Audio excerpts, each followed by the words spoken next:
Hello बच्चों, कैसे हो आप। लास्ट क्लास में हमने आपको चैप्टर 1 से रिलेटेड क्वेश्चंस कराए थे। उसी सीरीज को आगे बढ़ाते हुए आज भी हम कुछ क्वेश्चंस देखेंगे कि और कुछ क्वेश्चन जो है इससे क्या क्या बन सकते हैं। ठीक है, चलो बेटा देखते हैं यहाँ पर। तो मैंने लास्ट क्वेश्चन वहाँ पर छोड़ा था बेटा कि जब भी कोई इलेक्ट्रॉन जो है या कोई चार्ज पार्टिकल्स इलेक्ट्रिक फील्ड के परपेंडिकुलर मूव कर रहा है तो उसका पाथ जो है वो क्या होगा, यहाँ मैंने छोड़ा था उसको। ठीक है, अब हम आगे देखते हैं कि अगला क्वेश्चन और क्या बन सकता है इस पे। Method of charging, method of charging आपसे पूछ सकता है कि मेथड ऑफ चार्जिंग जो है ऑब्जेक्टिव में पूछ सकता है कि method of charging is done by the. ठीक है, तो आपको पता है कि मैं सिंपल आपको बता दे रहा हूँ सारे प्रोसेस कि मेथड ऑफ चार्जिंग में एक बेटा चार्जिंग बाय फ्रिक्शन है, चार्जिंग बाय फ्रिक्शन। सेकंड जो है चार्जिंग बाय इंडक्शन। थर्ड जो है charging by conduction, charging by conduction. कोई लॉन्ग क्वेश्चन तो बनेगा नहीं इस पे, सिर्फ छोटे क्वेश्चन बन सकते हैं इस पर कि या तो ऐसे पूछ सकता है कि method of charging is done by the following, तो इनमें से कोई ऑप्शन हो सकता है। ठीक है, तो ये जो चीज़ें हैं वो आपको आनी चाहिए। इनको मैं थोड़ा सा आपको एक्सप्लेन कर दे रहा हूँ कि देखो फ्रिक्शन में क्या होता है। फ्रिक्शन में दो बॉडी होती है, दोनों ही बॉडी क्या होती है, अनचार्ज बॉडी होती है। जब दो अनचार्ज बॉडी को एक दूसरे के पास में लाते हैं, ठीक है, जब एक दूसरे के पास में लाते हैं, अब उनको हम क्या करेंगे, रब करेंगे। कि दो अनचार्ज बॉडी है और उनको हम क्या करेंगे, रब करेंगे। तो रब करने से हम क्या देखते हैं कि जो दोनों बॉडी हैं वो क्या होती है बेटा, चार्ज हो जाती हैं। दोनों बॉडी चार्ज हो जाती हैं और उन दोनों बॉडी पर जो चार्ज आता है वो इक्वल एंड अपोजिट नेचर का आता है। क्लियर बेटा फ्रिक्शन में। तो फ्रिक्शन में क्या होगा कि दो अनचार्ज बॉडी होंगी और दोनों अनचार्ज बॉडी को हम एक दूसरे के साथ रब करेंगे और रब करने पर हम देखेंगे कि दोनों बॉडी चार्ज हो जाएंगी और वो जो बॉडी चार्ज होंगी वो इक्वल एंड अपोजिट नेचर से होंगी। सेकंड बेटा इंडक्शन है। इंडक्शन में हम क्या देखते हैं कि इंडक्शन में बेटा एक बॉडी चार्ज होती है और एक बॉडी अनचार्ज होती है। इनको हम पास में लाते हैं और इस तरह से पास में लाते हैं कि इन दोनों के बीच में कोई फिजिकली कांटेक्ट ना हो। तो हम क्या देखते हैं कि जो अनचार्ज बॉडी है ना, उस अनचार्ज बॉडी पर अपोजिट नेचर का चार्ज जो है वो इंड्यूस हो जाता है। इस चार्ज को बोलते हैं इंड्यूस चार्ज और इस मेथड को बोलते हैं चार्जिंग बाय इंडक्शन। ठीक है, तो इसमें आपको ध्यान रखना है कि जो बॉडी होगी वो अपोजिट नेचर से क्या होगी बेटा, चार्ज होगी। तीसरा जो है वो बेटा वो है कंडक्शन। कंडक्शन में यदि हम देखें तो कंडक्शन क्या होता है, कंडक्शन में भी एक चार्ज बॉडी होती है और एक अनचार्ज बॉडी होती है। दोनों बॉडी को पास में लाते हैं और इस तरह से पास में लाते हैं कि दोनों जो हैं एक दूसरे के कांटेक्ट में रहें। ठीक है, तो हम क्या देखते हैं कि चार्ज बॉडी से कुछ चार्ज अनचार्ज बॉडी में चला जाता है, तो इसको हम बोलते हैं बेटा चार्जिंग बाय कंडक्शन। हमारे यहाँ पर जो सिमेट्रिक है बॉडी, सिमेट्रिक बॉडी के लिए ही कंडक्शन है। सिमेट्रिक बॉडी में क्या होता है कि इक्वल इक्वल चार्ज क्या होता है, डिस्ट्रीब्यूट होता है। तो इस टाइप का क्वेश्चन आपको मेथड ऑफ चार्जिंग से बन सकता है। अगला अगला जो क्वेश्चन है वो आपसे ये पूछ सकता है कि unit of linear charge density, unit of linear charge density पूछ सकता है कि लीनियर चार्ज डेंसिटी की यूनिट क्या होगी। तो लीनियर चार्ज डेंसिटी आपको पता है क्या होता है, लैम्डा से डिनोट करते हैं इसको, और लैम्डा क्या होता है, चार्ज पर यूनिट लेंथ। इसकी यूनिट पूछ रहा है ना, तो चार्ज की यूनिट क्या होगी, कूलाम, और लेंथ की यूनिट क्या होगी बेटा, मीटर। तो unit of linear charge density जो है वो कितना आ गया है, कूलाम पर मीटर आ चुका है। और क्वेश्चन क्या बन सकता है, देखो इधर नेक्स्ट क्वेश्चन। नेक्स्ट क्वेश्चन हम देखें, यहाँ पर आपसे बोल रहा है बेटा फिल इन द ब्लैंक्स में बन सकता है, ऑब्जेक्टिव में भी बन सकता है। Force on per unit charge, per unit charge, force per unit charge जो है वो क्या होता है। Force on per unit charge जो है वो क्या होता है, आपको पता होगा कि जो E होता है ना, इलेक्ट्रिक फील्ड इंटेंसिटी, ये क्या होता है, force on unit positive charge. तो यहाँ पर जो आंसर होगा इसका वो क्या होगा, electric field intensity, electric field intensity. ठीक है, तो तीनों क्वेश्चन आपको क्लियर हो गए होंगे। फर्स्ट जो क्वेश्चन है वो मेथड ऑफ चार्जिंग से है कि मेथड ऑफ चार्जिंग जो है वो किस किस टाइप से कर सकते हैं हम, तो बेटा फ्रिक्शन, इंडक्शन और कंडक्शन से। और क्वेश्चन क्या होगा, next question linear charge density की यूनिट पूछ रहा है, जो कि कितना है, चार्ज अपॉन लेंथ से निकाला हमने कूलम पर मीटर। और उसके बाद में अगला क्वेश्चन जो है फोर्स पर यूनिट चार्ज जो है वो क्या होता है, इलेक्ट्रिक फील्ड इंटेंसिटी होता है। ठीक है, नेक्स्ट क्वेश्चन आपसे बेटा इलेक्ट्रिक फील्ड लाइन से रिलेटेड क्वेश्चन बन सकता है, इलेक्ट्रिक फील्ड लाइन से। तो देखो इलेक्ट्रिक फील्ड लाइन से बहुत ही इंपॉर्टेंट टॉपिक है, क्वेश्चन बन सकता है इलेक्ट्रिक फील्ड लाइन से। पहला क्वेश्चन इसका ये बन सकता है, define electric field lines. Electric field lines जो है वो आपको पता है, देखो क्या होती हैं, ये इमेजिनरी लाइंस होती हैं और curve in which a positive test charge are move if free to do so. जिस पर क्या होता है कि एक पॉजिटिव टेस्ट चार्ज क्या करता है, मूव करता है यदि वो ऐसा करने के लिए फ्री है। ये डेफिनेशन है, आपको दोबारा से सुने कि electric field lines are the imaginary lines और curve in which are positive test charge are move if free to do so. तो ये डेफिनेशन बन सकती है आपको। सेकंड जो है, इसमें आपसे सिंपल यदि पूछेगा तो कोई प्रॉपर्टीज पूछ सकता है आपसे कि इलेक्ट्रिक फील्ड लाइंस की प्रॉपर्टीज बता दो। तो कोई भी दो प्रॉपर्टीज आपको बता सकते हैं कि इलेक्ट्रिक फील्ड लाइंस की प्रॉपर्टी जो है वो क्या होती है। पहला तो वही electric field lines imaginary lines होंगी। इलेक्ट्रिक फील्ड लाइंस जो हैं वो पॉजिटिव से स्टार्ट होती है, नेगेटिव की ओर टर्मिनेट होती हैं।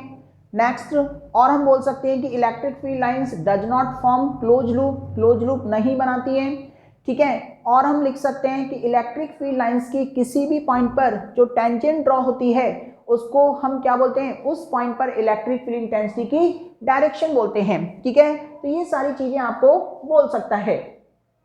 अगला इसमें और क्वेश्चन क्या बन सकता है कि जो इलेक्ट्रिक फील्ड लाइंस जो है ना, इलेक्ट्रिक फील्ड लाइंस ये क्लोज लूप फॉर्म नहीं करती हैं, क्लोज लूप फॉर्म नहीं करती हैं। वाई क्लोज लूप फॉर्म नहीं करती हैं, क्यों नहीं करती बेटा, तो ये आपको पता होगा, बिकॉज ये बेटा पॉजिटिव से क्या होती है, नेगेटिव की ओर, पॉजिटिव से स्टार्ट होती है, नेगेटिव की ओर टर्मिनेट होती है, पॉजिटिव से नेगेटिव की ओर होती है। दैट्स वाई जो है ये क्लोज लूप फॉर्म नहीं करती है।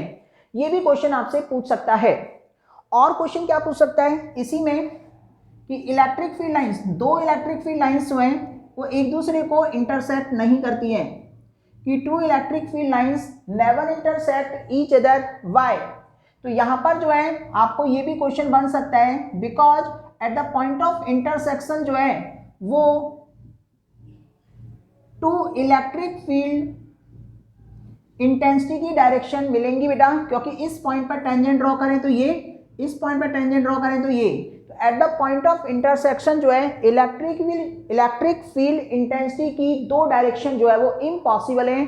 दैट्स वाई जो है दो इलेक्ट्रिक फील्ड लाइंस एक दूसरे को कट नहीं करती हैं। ओके, और क्वेश्चन क्या बन सकता है इसमें, आपसे ये भी बोल सकता है कि जो सिंपल कि पॉजिटिव चार्ज के लिए आपको इलेक्ट्रिक फील्ड लाइंस बता देनी है।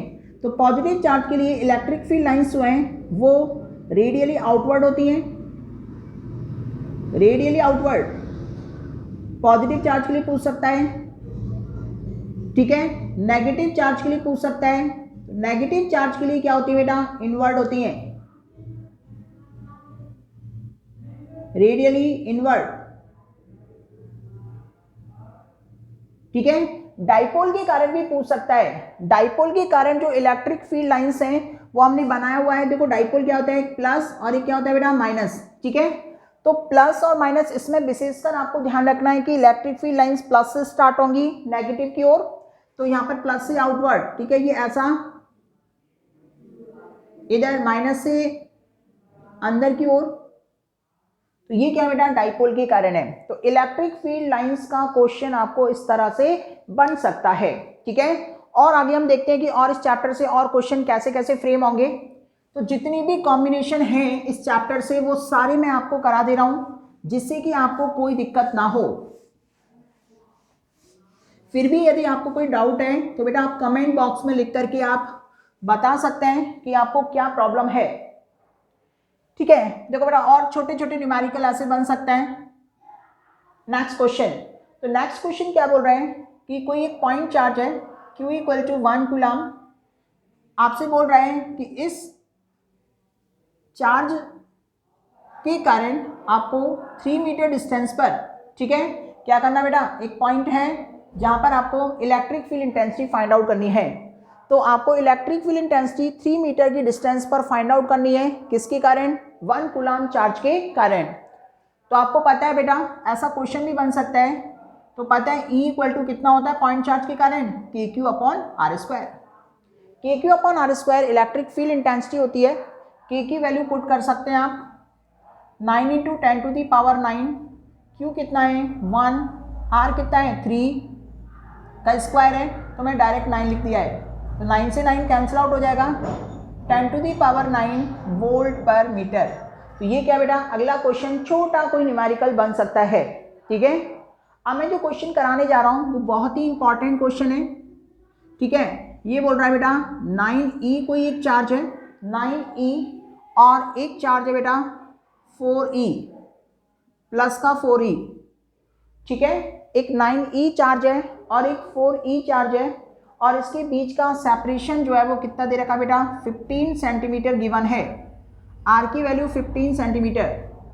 आपसे बोल रहा है कि तीसरे चार्ज को हम कहाँ रखें, where we place the third charge, where we place the third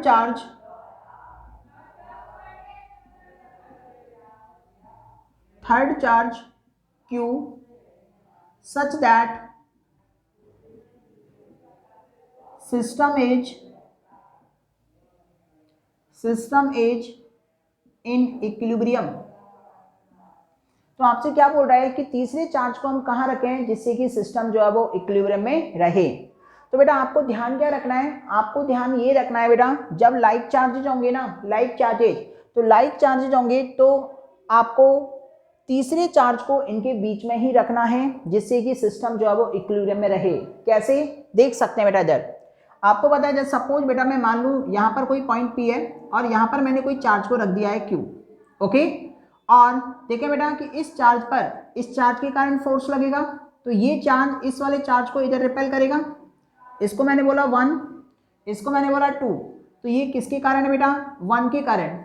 अब इस चार्ज के कारण भी फोर्स लगेगा, तो ये चार्ज इस चार्ज को रिपेल कहाँ करेगा, इधर करेगा, तो ये फोर्स कितना होगा 2, यानी कि दोनों फोर्स जो है वो अपोजिट डायरेक्शन में तो कैंसिल आउट हो सकते हैं। तो आपको ध्यान रखना है कि लाइक चार्जेज के केस में जो तीसरा चार्ज जो हम रखेंगे वो कहाँ रखेंगे बेटा, उनके बीच में कहीं रखेंगे। ओके, यदि बेटा ये चार्ज की वैल्यू क्या होती, बराबर होती, इक्वल होती, तो हम डायरेक्ट बोल सकते थे कि कहाँ रखना है बेटा, मिड में रखना है। कहाँ रखना है, मिड में। ओके, तो यहाँ पर हम बोल देते हैं, लेट सपोज ये डिस्टेंस कितनी बेटा x है, तो ये वाली कितनी होगी बेटा 15 माइनस एक्स, कितनी बेटा 15 माइनस एक्स, टोटल कितना बेटा 15 है। लेट सपोज ये वाली डिस्टेंस कितनी है, x है, और ये वाली कितनी होगी बेटा 15 में से x हमने सब्ट्रैक्ट कर दिया है। तो देखते हैं बेटा, इक्विलिब्रियम के लिए आपको पता है कि F1 की वैल्यू F2 के बराबर होनी चाहिए, F1 की वैल्यू F2 के बराबर होनी चाहिए, तभी बेटा एक दूसरे को क्या करेंगे, कैंसिल आउट करेंगे और नेट फोर्स 0 होगा। बिकॉज इक्विलिब्रियम का केस जो है, इक्विलिब्रियम के केस में नेट फोर्स जो है वो कितना होता है, 0 होता है।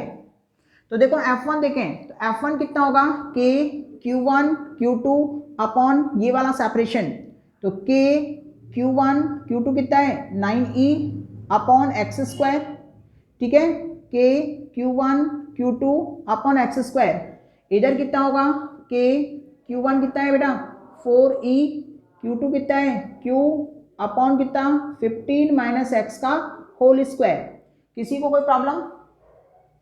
अब आप देखो बेटा इधर कि K से K कैंसिल आउट, Q से Q कैंसिल आउट, E से E कैंसिल आउट। ओके बेटा, इसको इधर लेकर के चलते हैं, इसको इधर लेके चलते हैं, तो 15 माइनस एक्स का होल स्क्वायर अपॉन कितना एक्स स्क्वायर इक्वल टू कितना बेटा 4/9।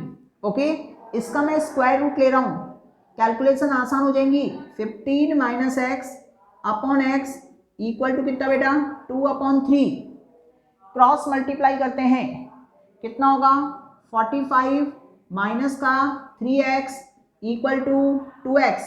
ओके, इसको इधर लेके जाते हैं, कितना होगा 5x इक्वल टू 45। 5 से कितनी टाइम्स 9 टाइम्स, x की वैल्यू कितनी आ गई बेटा 9 सेंटीमीटर।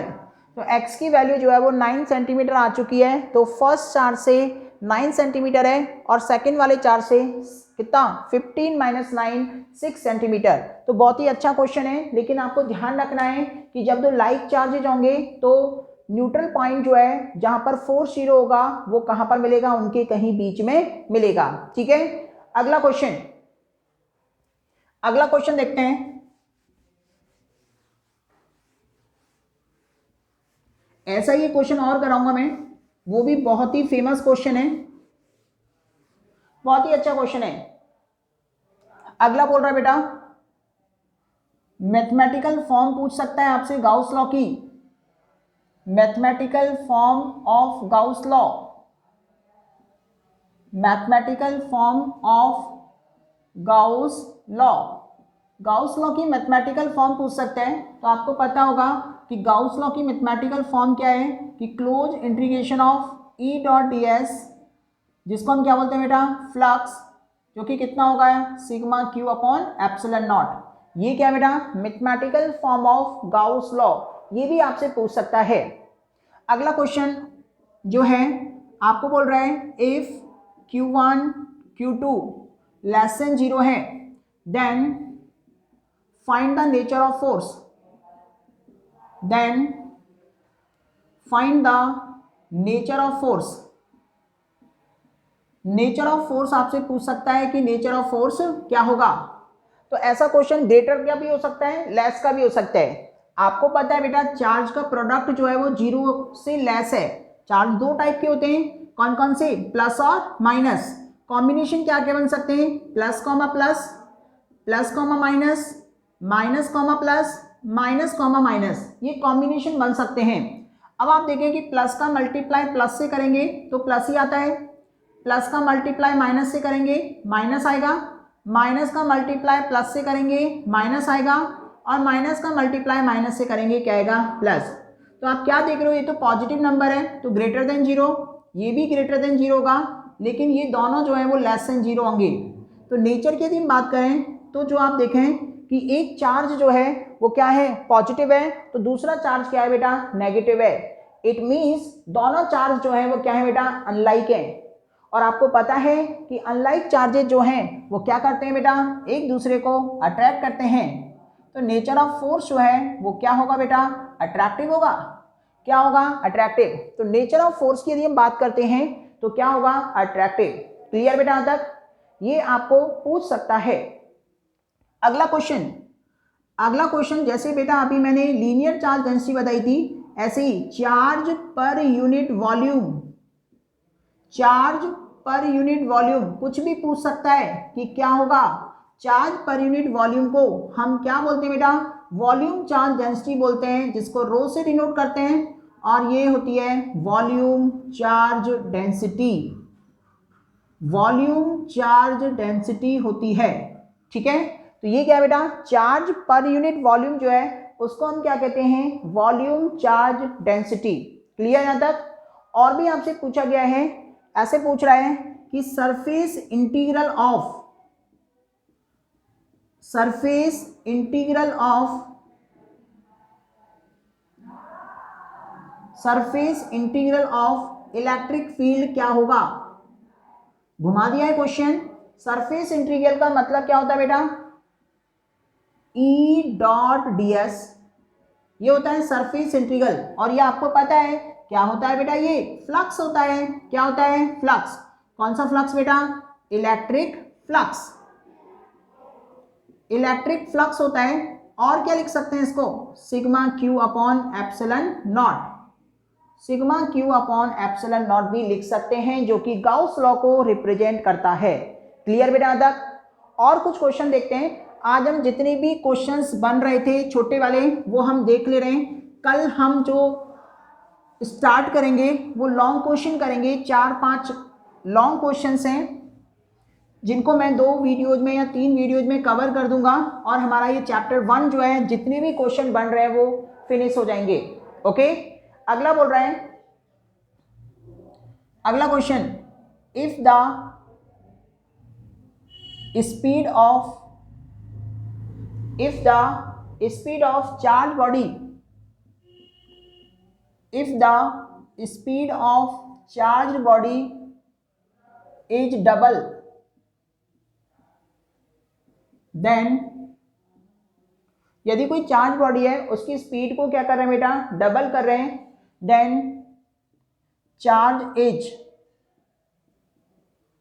तो चार्ज क्या होगा, तो चार्ज पर क्या इफेक्ट पड़ेगा, मैंने आपको बताया हुआ है इनवेरिएंस ऑफ चार्ज, यानी कि चार्ज की प्रॉपर्टीज। चार्ज की प्रॉपर्टी स्पीड पर डिपेंड नहीं करती है, चार्ज स्पीड पर डिपेंड नहीं करता है, तो जो पहले था वही होगा। तो यहाँ पर हम लिख सकते हैं कि charge is not affected, charge affect नहीं डालेगा, चार्ज अफेक्ट नहीं डालेगा। ये चीज़ें आपको देखनी है। इसके बाद में बेटा electric field intensity due to an dipole जो है, एक होता है बेटा एक्सियल पॉइंट और एक होता है बेटा इक्वेटोरियल पॉइंट।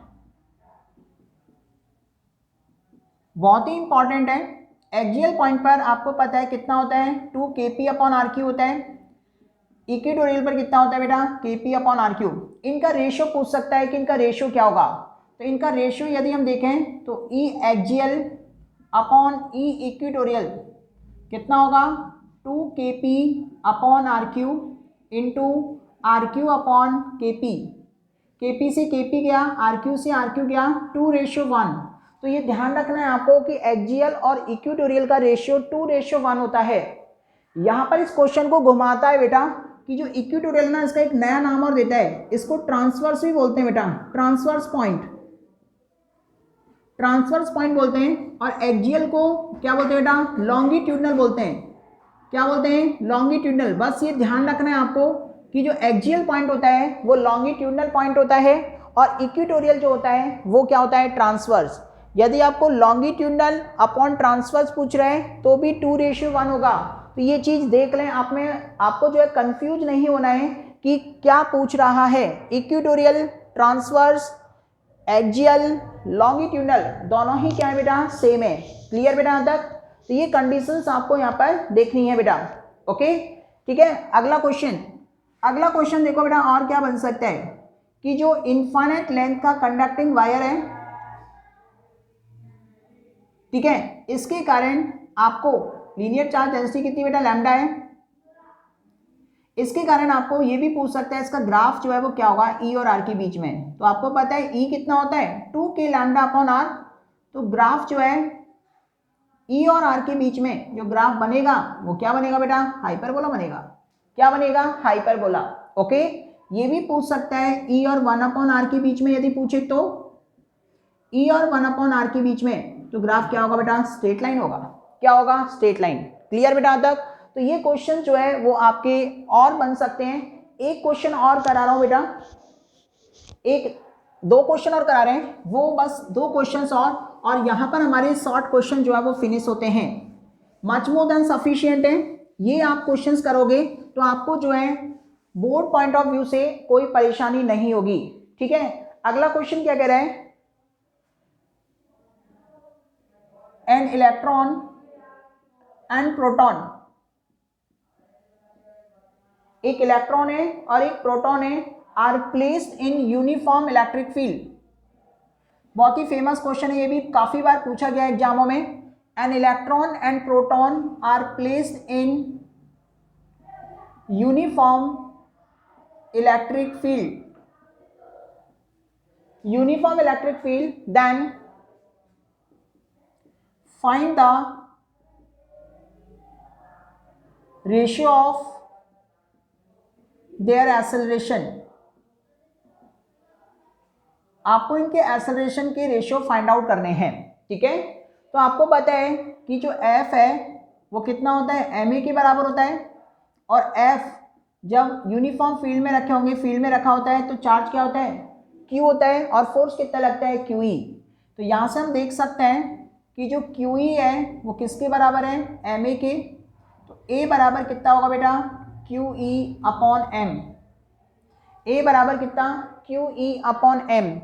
Q दोनों पर सेम रहता है चार्ज, इलेक्ट्रिक फील्ड आपको यूनिफॉर्म दे रखी है, तो आपसे क्या कह रहे हैं, A इन्वर्सली प्रोपोर्शनल टू किसके बेटा, मास के है।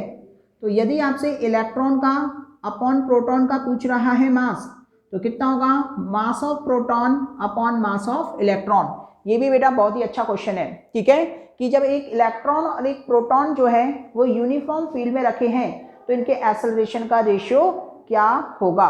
क्लियर बेटा, यहाँ तक समझ में आया। नेक्स्ट एक और क्वेश्चन बट लास्ट,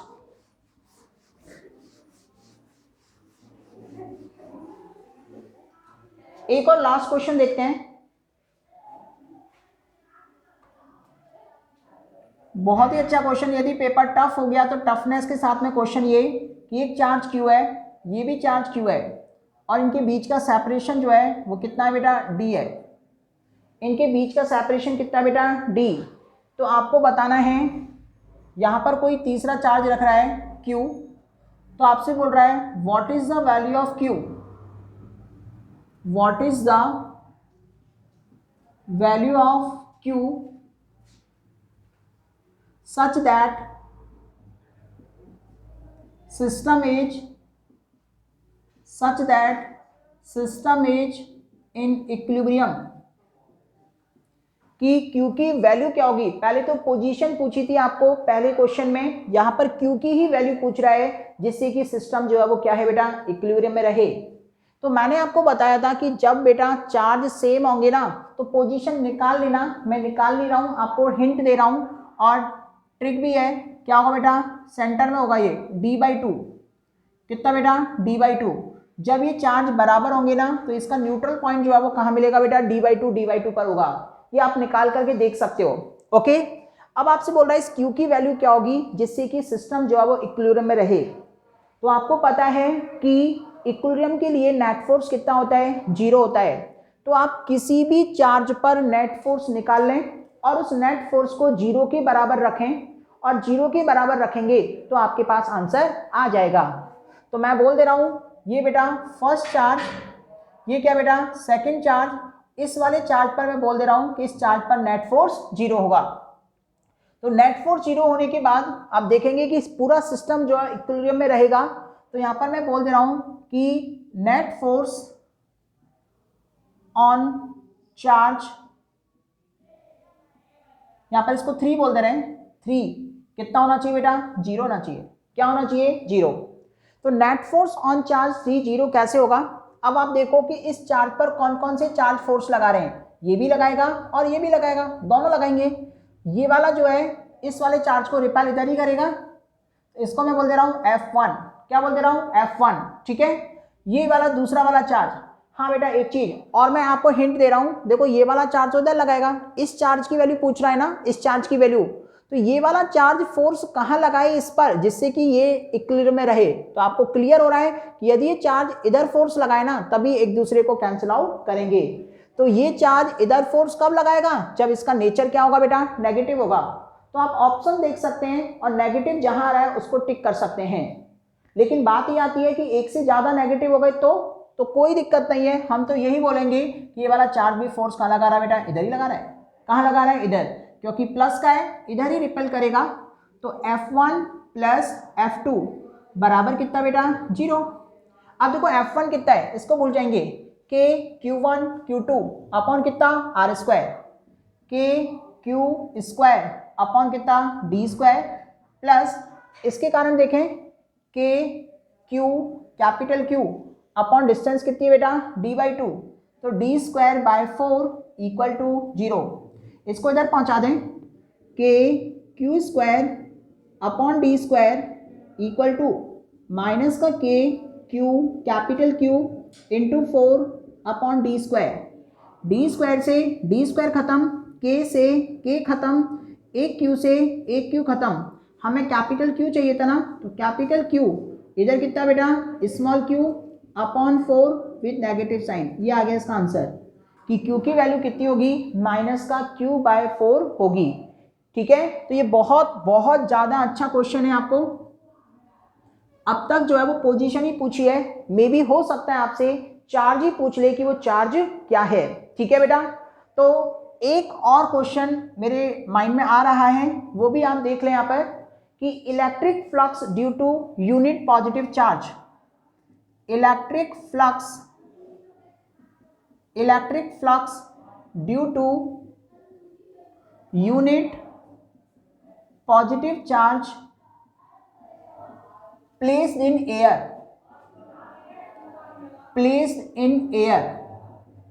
ठीक है। तो प्लेस्ड इन एयर में क्या होगा, तो आपको पता है कि इलेक्ट्रिक फ्लक्स पूछ रहे हैं ना, इलेक्ट्रिक फ्लक्स क्या होगा phi equal to sigma Q upon epsilon nought होगा। फाई इक्वल टू कितना होगा sigma Q upon epsilon nought. Clear बेटा यहाँ तक। अब आपको बोल रहा है कि जो चार्ज है वो कितना है, यूनिट पॉजिटिव चार्ज है, और यूनिट पॉजिटिव चार्ज का मतलब क्या है बेटा 1 कूलम, और एयर के लिए बोल रहा है एयर में परमिटिविटी कितनी होती है एप्सिलॉन नॉट ही होती है। तो आपको ऑप्शन जो है वो कितना मिलेगा phi equal to 1 upon epsilon nought, ये मिल सकता है, या फिर इसको हम और क्या लिख सकते हैं एप्सिलॉन नॉट का इनवर्स लिख सकते हैं। ठीक है बेटा, तो ये जितने भी क्वेश्चन थे चैप्टर 1 से रिलेटेड छोटे छोटे क्वेश्चंस, जिसको बेटा ऑब्जेक्टिव की फॉर्म में भी दे सकता है, फिल इन द ब्लैंक्स के फॉर्म में भी दे सकता है, वन वर्ड के फॉर्म में भी दे सकता है, वेरी शॉर्ट के फॉर्म में। तो ये क्वेश्चंस जो हैं वो मैं आपको करा चुका। ठीक है, तो इतने ही क्वेश्चन आपके बनते हैं यहाँ पर। Rajasthan board point of view से इंपॉर्टेंट जो क्वेश्चंस हैं वो ये ही हैं। कल की वीडियो में हम जो है इसके लॉन्ग क्वेश्चंस देखेंगे, और लॉन्ग क्वेश्चन जो है वो एक क्वेश्चन आएगा ही आएगा। ठीक है, तो मैं 4 क्वेश्चंस कराऊंगा आपको, 4-5 क्वेश्चन, जिनमें से आपको एक क्वेश्चन मिल जाएगा, ज़्यादातर 4 में से ही मिल जाएगा। कौन सा, इलेक्ट्रिक फील्ड इंटेंसिटी एक्सियल पर कराऊंगा डाइपोल के कारण, इक्वेटोरियल पर कराऊंगा डाइपोल के कारण, इनफाइनाइट लेंथ का जो वायर है उसके कारण electric field intensity Gauss law के अकॉर्डिंग, और जो नॉन कंडक्टिंग सीट है इनफाइनाइट नॉन कंडक्टिंग सीट, इसके कारण भी मैं इलेक्ट्रिक फील्ड इंटेंसिटी बताऊंगा। एक और बता दूंगा स्फेरिकल सेल के कारण या कंडक्टिंग स्फीयर के कारण। तो ये हमारी जो वीडियोज हैं 2 वीडियोज में आपको मैं बता दूंगा ये। ठीक है, एक में 2 क्वेश्चन देखेंगे, एक में 2 क्वेश्चन देखेंगे, जिससे कि हमारा ये चैप्टर 1 जो है वो 4-5 वीडियो में 5 वीडियो में क्या होगा फिनिश हो जाएगा। ओके, आप बहुत ही अच्छी तरीके से मेहनत करते रहें। यदि आपको किसी भी क्वेश्चन में यदि कोई डाउट होता है तो मेरे को कमेंट बॉक्स में आप कमेंट करके बता सकते हैं। ठीक है बेटा, तो आज की क्लास के लिए इतना ही सफिशिएंट है। Thank you, good bye.